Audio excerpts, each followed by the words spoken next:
बायबलमधलं एक वाक्य आहे जे अ, वाचल्यावर खरंच माणूस विचारात पडतो. संत देवदूतांचा न्याय करतील. हम्म, हे ऐकायलाच म्हणजे किती गहन वाटतं नाही का? अगदी. म्हणजे आपण माणसं हो, जे चुका करतो, ज्यांच्यात एवढ्या उणीवा आहेत. ते देवदूतांसारख्या स्वर्गीय जीवांचा न्याय करणार, ज्यांना आपण जवळपास परिपूर्ण मानतो. बरोबर. हे कसं शक्य आहे? आणि गंमत म्हणजे आपल्या स्त्रोतांमध्ये याच एका वाक्याचे 2 पूर्णपणे वेगळे अर्थ दिले आहेत. हो, आणि आज आपण याच गूढ गोष्टीचा सखोल अभ्यास करणार आहोत. चला तर मग. पण या 2 दृष्टिकोनांवर बोलण्याआधी 2 गोष्टी, म्हणजे 2 पायाभूत नियम आहेत जे दोन्ही बाजूंना मान्य आहेत. त्याआधी आपण स्पष्ट करूया का? हो, ते महत्वाचं आहे. म्हणजे एक समान धागा. अगदी.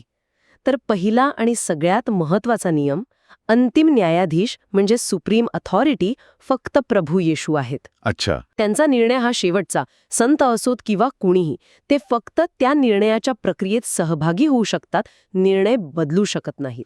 म्हणजे ते ज्युरीसारखे झाले, न्यायाधीश नाही. हो, अगदी तशीच काहीशी भूमिका म्हणता येईल. आणि दुसरा नियम, ही जी चर्चा आहे ती विशेषतः पतित देवदूतांच्या न्यायापुरती मर्यादित आहे. ओके. म्हणजे जे देवदूत शैतानाच्या बाजूने गेले त्यांच्याबद्दल. बरोबर.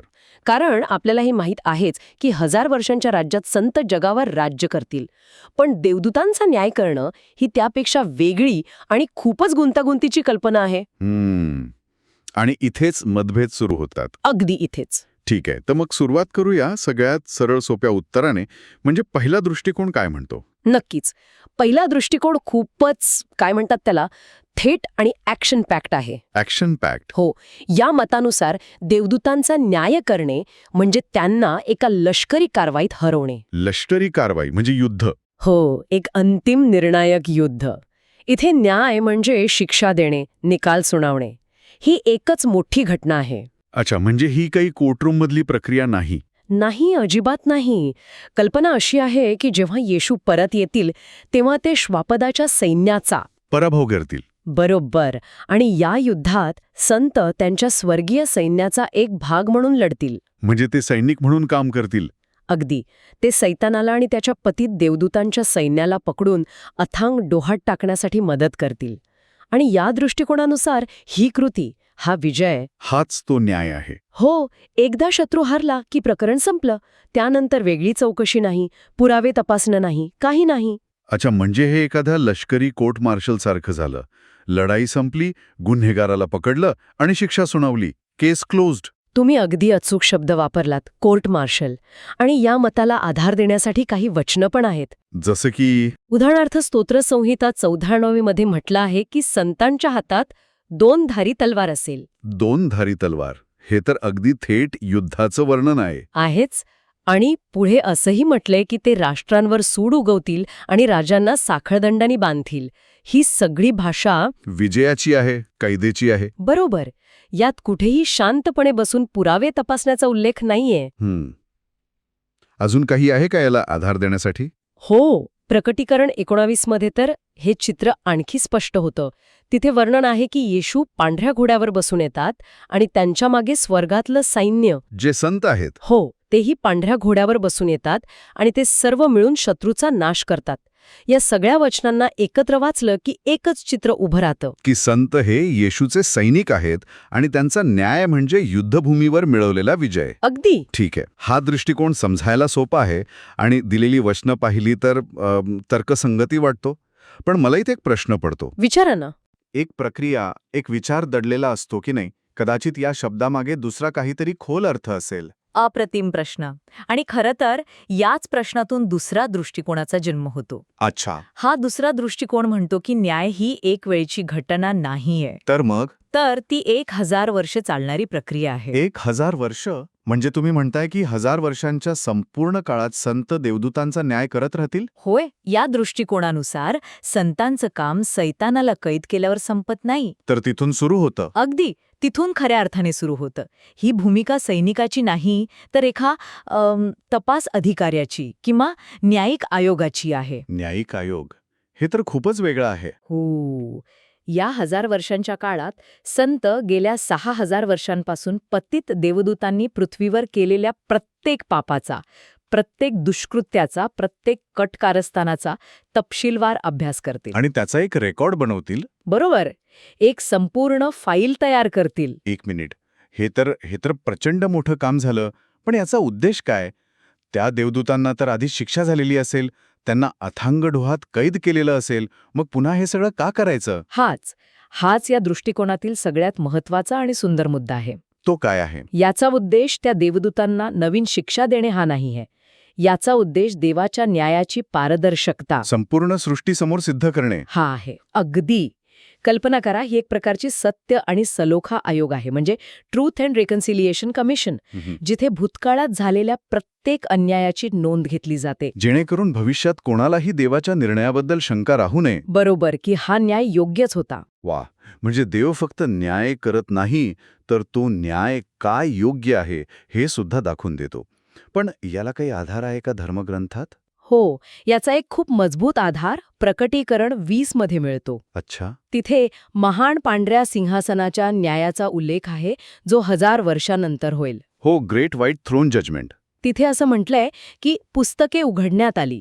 आता या दुसऱ्या दृष्टिकोनानुसार ही पुस्तके म्हणजे काय? तर संतांनी त्या 1000 वर्षांच्या काळात गोळा केलेला, पतित देवदूतांच्या पापांचा तो तपशीलवार अहवाल. म्हणजे तुम्ही म्हणताय की देव अंतिम निर्णयासाठी मानवांनी तयार केलेला डेटाबेस वापरणार आहे?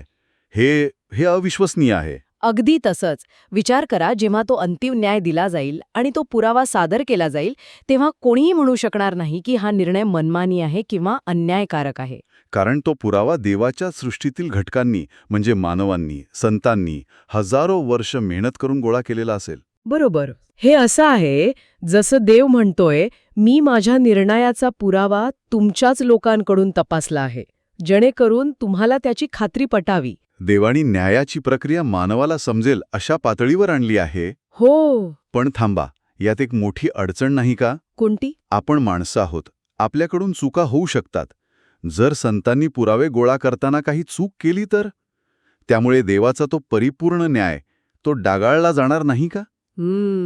मला वाटतं पहिल्या दृष्टिकोनात हा धोका नाहीये, कारण तिथे सगळं काही थेट देवाच्याच नियंत्रणात आहे. तुम्ही अगदी योग्य मुद्दा पकडला आहे.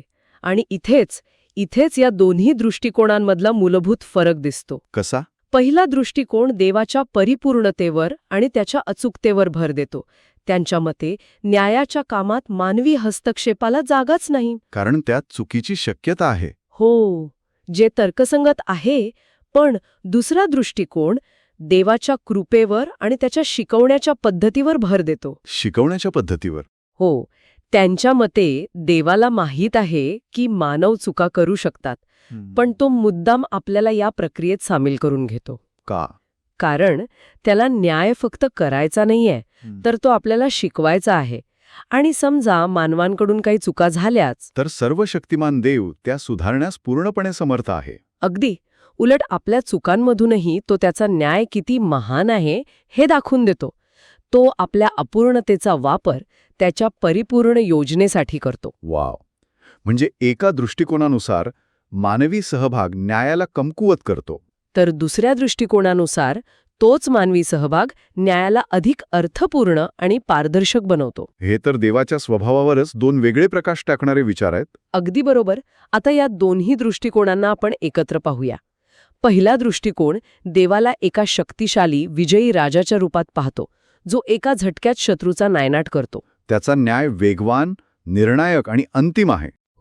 तर दुसरा दृष्टिकोन देवाला एका ज्ञानी, धीरबनभीर शिक्षकाचा किंवा न्यायाधीशाच्या रूपात पाहतो, जो आपल्या मुलांना न्यायाचा खरा अर्थ समजावून सांगण्यासाठी वेळ घेतो. त्याचा न्याय केवळ शक्तिशाली नाही, तर तो शैक्षणिक आणि पारदर्शक सुद्धा आहे. म्हणजे हे असं झालं की पहिला दृष्टिकोन म्हणजे अंतिम परीक्षेचा निकाल जाहीर करणे, आणि दुसरा दृष्टिकोन म्हणजे निकाल जाहीर करण्याबरोबरच प्रत्येक विद्यार्थ्याला त्याची उत्तरपत्रिका दाखवून कुठे चूक झाली आणि गुण का कापले गेले हे समजावून सांगणे. उत्तम उदाहरण. आणि यामुळेच दुसरा दृष्टिकोन अधिक आकर्षक वाटतो. का? कारण तो देवाच्या कृतीमागचा हेतू स्पष्ट करतो. ते केवळ शक्तीचं प्रदर्शन नाहीये, तर संपूर्ण सृष्टीला, देवदूतांना आणि मानवांना न्यायाच्या प्रक्रियेत सामील करून घेण्याचा एक प्रयत्न आहे. जेणेकरून जेव्हा अंतिम निर्णय दिला जाईल तेव्हा संपूर्ण विश्व एकमुखाने म्हणेल, देवा तुझा न्याय खरा आणि नीतीचा आहे. तर आजच्या या चर्चेतून एक गोष्ट स्पष्ट झाली, संत देवदूतांचा न्याय करतील या एका वाक्याचे किती वेगवेगळे आणि खोल अर्थ असू शकतात. एका बाजूला आहे वेगवान लष्करी कारवाईत दिलेली साथ, आणि दुसऱ्या बाजूला आहे 1000 वर्ष चालणारी, सत्य उघड करणारी आणि देवाच्या न्यायाची महानता सिद्ध करणारी एक तपशीलवार न्यायिक प्रक्रिया. आणि हेही स्पष्ट आहे की दोन्ही दृष्टिकोन प्रभू येशूंच्या अंतिम अधिकाराला कुठेही धक्का लावत नाहीत. तोच अंतिम न्यायाधीश आहे. हो, फरक फक्त या प्रक्रियेत संतांच्या भूमिकेच्या स्वरूपाबद्दल आहे. खरा प्रश्न हा आहे, देव आपल्याला या प्रक्रियेत का सामील करून घेतो? केवळ त्याचे हातपाय म्हणून काम करण्यासाठी, की आपल्याला त्याच्या ज्ञानाचा आणि न्यायाचा भागीदार बनवण्यासाठी? ही भूमिका एका सैनिकाची आहे की एका शिष्याची? बरोबर, यावरच सगळं अवलंबून आहे. हो, आजची ही चर्चा एका अंतिम विचाराला नक्कीच जन्म देते. जर देवाचा न्याय आधीच परिपूर्ण आणि अंतिम आहे, तर मग मानवांसारख्या अपूर्ण जीवांना या प्रक्रियेत सहभागी करून घेण्यामागे त्याचा हेतू काय असेल?